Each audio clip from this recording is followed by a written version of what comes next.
Hi, sir. Hi Fletcher, Professor John Brannock. What's that in your hand?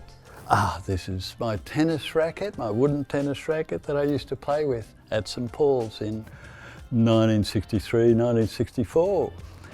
And this is my jersey from that date. Fletcher, could you give me a tour around the place, please? Absolutely. Let's go. Hello, would you like me to take your jacket and racket? Oh, absolutely. Thank you.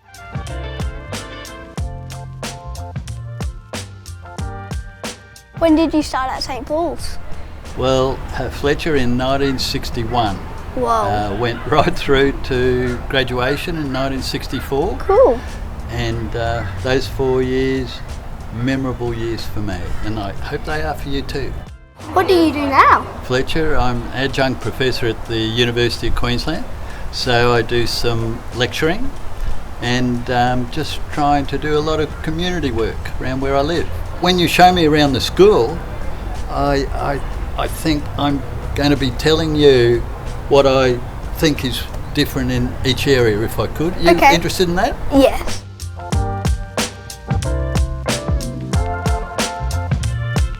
Can you tell me about this? Yes, Fletcher, the sundial. Well, that was unveiled on November the 5th, 1960, just the year before the school opened. And I remember it, we were with our parents looking at the school that we were going to the next year.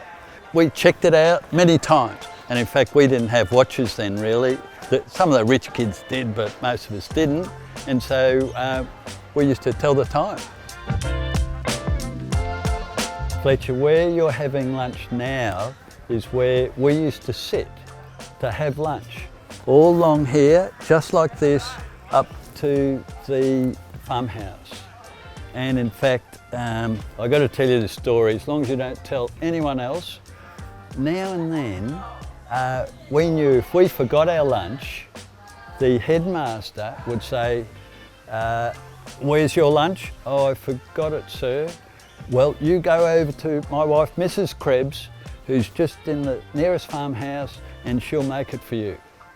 And so I suddenly, when I knew that, I forgot my lunch 3 days in a row because she made the best lunch.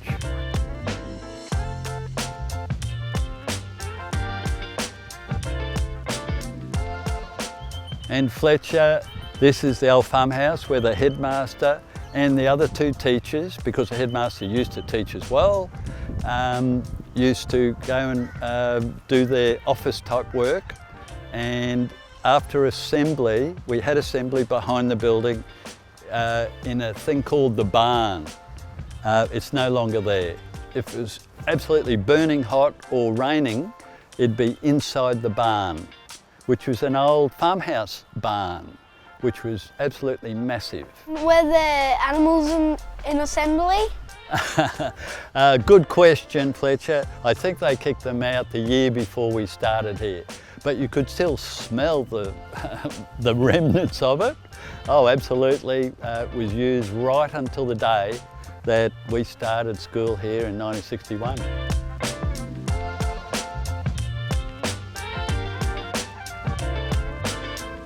Is it true that you had to milk cows at the start of the day? Well, Fletcher, some of the kids did, but they came from dairy farms. No, not really. The cows were the other end of the oval behind a fence. And however, it has been known that we did try it on a few cows. Those of us who didn't really know how to milk, we tried them. It didn't seem to work real well, but we weren't supposed to, no.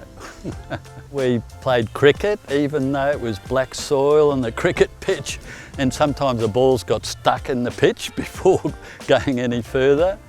And we played football, and we did a lot of lunchtime running.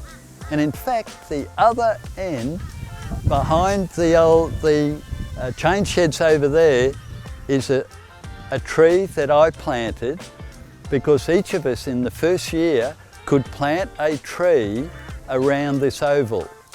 And I noticed mine's still living. So can I show you where it is?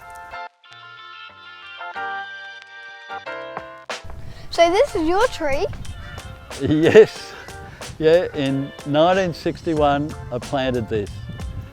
Oh my goodness, I didn't know it'd still be alive. There you go. Thank you so much, Professor, for taking me around the school. Absolutely my pleasure, Fletcher. It's been absolutely mind-opening to see what's happened over 60 odd years. Thanks a lot.